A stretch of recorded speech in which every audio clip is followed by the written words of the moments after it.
Right now in the middle of Linköping, a city in Sweden, which is unique among Western countries in that it did not order a lockdown. Shops, restaurants, and even nightclubs stay open. But just because things look normal doesn't mean they are. A lot of people are staying home voluntarily after the government asked them to, and because of that, a lot of businesses here are hurting. So now it's actually about survival. It's not about making profit anymore. Felicia Chu and her brother Wei Sheng are the owners of a restaurant here. This is not normal yet.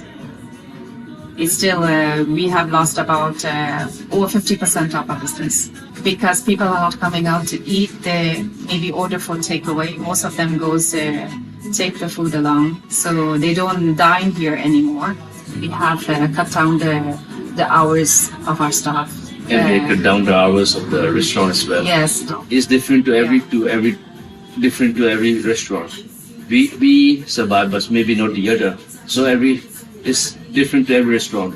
Sweden recorded a 0.3% decline in its GDP at the start of this year, which is less than the EU's negative 3.5%. Still, some analysts expect a larger drop in Sweden's output in the second quarter.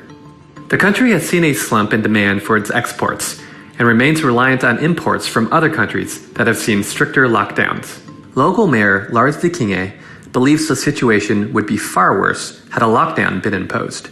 It's hard to imagine the countries who have made even harder lockdowns than we have had.